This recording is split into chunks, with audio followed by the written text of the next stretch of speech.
Hi, I'm Gary, and my project is on brain injuries. So no two brain injuries are the same.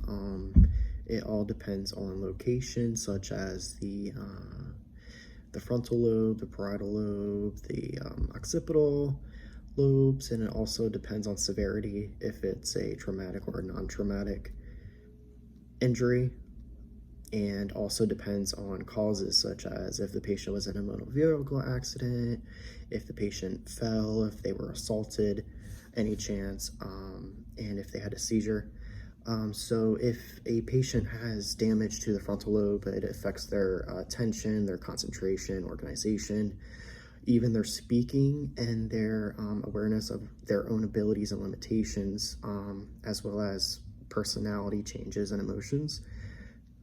If a patient has damage to their temporal lobe, it affects their memory, understanding of language as well, hearing and sequencing. If a patient has damage to their parietal lobe, it affects their sense of touch, their perception of depth, identification of sizes, shapes and colors, and visual perception as well. So it basically affects their 5 primary senses.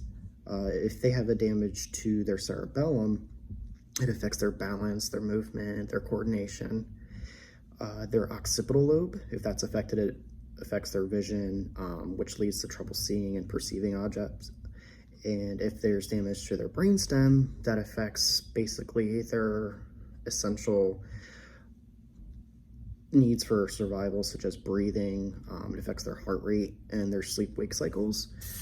So like I said earlier, there are 2 categories, which determine the level of the brain injury.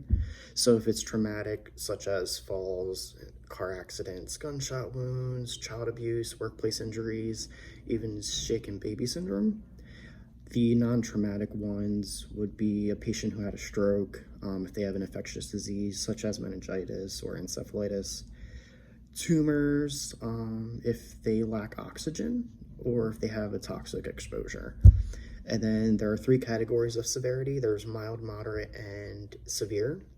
If a patient has a mild brain injury, they just have a brief loss of level of consciousness. Sometimes nausea, vomiting, dizziness. They could be lethargic and have some memory loss.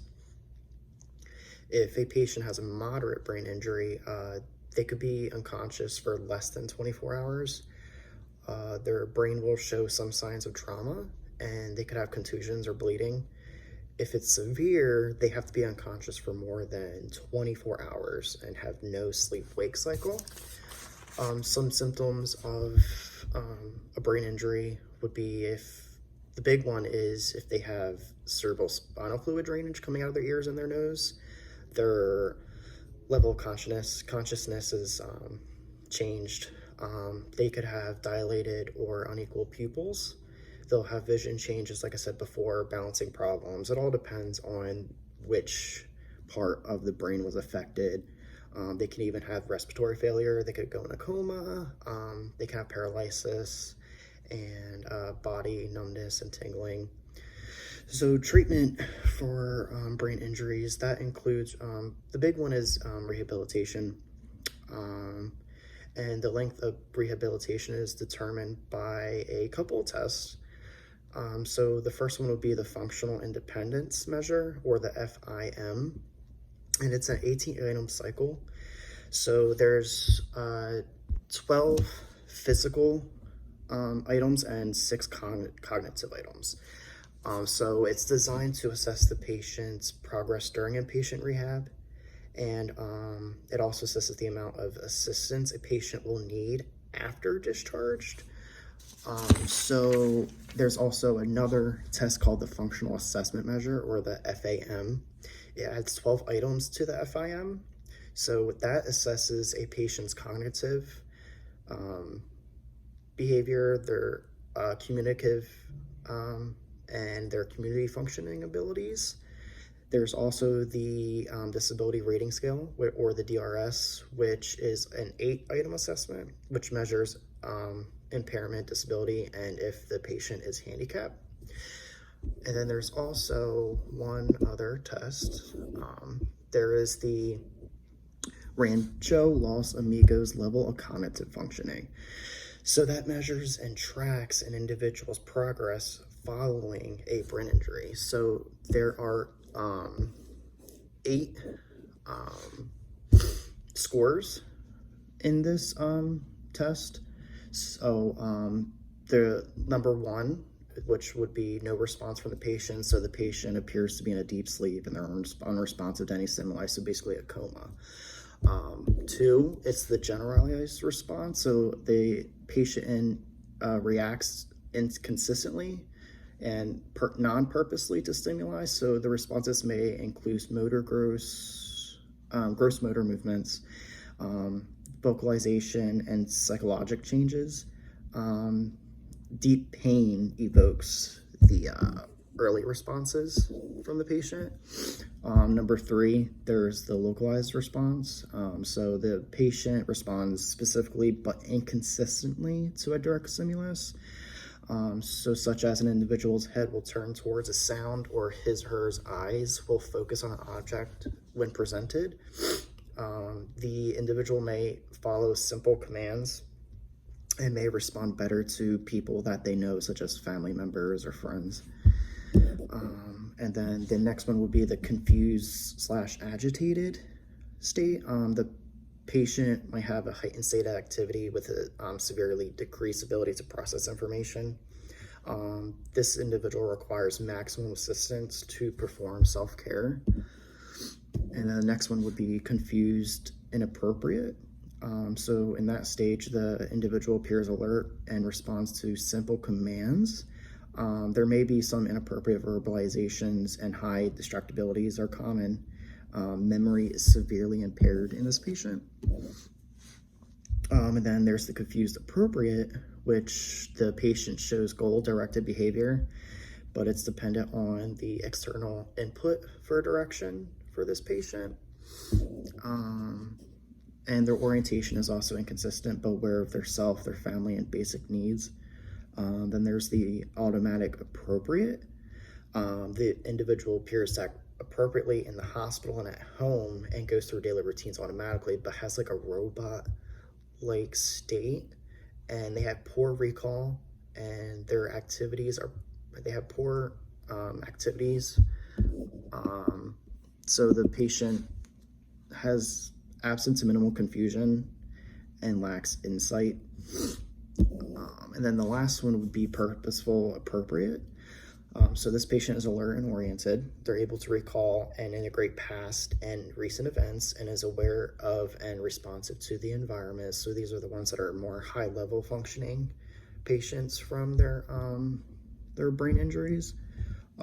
Also, there is medications that help with patients who had a brain injury, so such as anticoagulants, antidepressants, anti-anxiety medications, muscle relaxants for patients who have involuntary movement of their extremities, anticonvulsants, such as patients who suffer from seizures from their brain injury, antipsychotics for the ones who have low cognitive,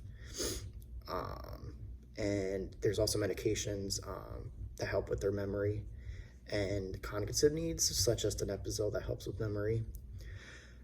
Some research that's going on for patients with brain disorders is the Treatment Guideline Project. It's basically like the assessments I just explained, where they determine how much a patient will need in rehab and what kind of setting they'll need the rehab, whether it's in a hospital setting or a rehab facility, or if they can be at home and just have their rehab there, and the best time they should have their rehab. So I was reading a couple stories about patients with brain injuries and how they got them. So there was a patient who was struck in the back of the head with a baseball bat. He was in a coma for 5 days. He had to have 3 months of rehabilitation. But even with those 3 months, he still had to leave work. he had to be forced to leave work and to retire early because he had difficulty with memory and he couldn't basically learn at all. He couldn't, his memory was impaired because of the brain injury. So his temporal and occipital lobes were damaged because those deal with memory, vision, and their learning.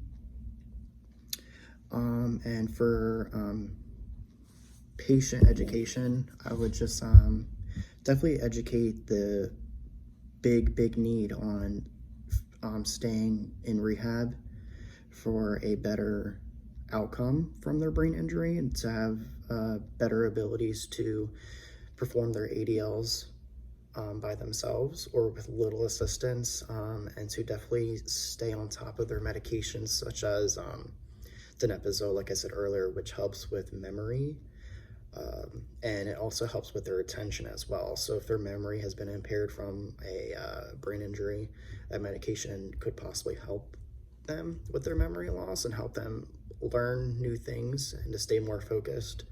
Definitely stay with their antidepressants because patients do tend to become depressed when they have brain injuries because they feel like they can't really do much and they depend on a lot of help from other people to help them do basic things.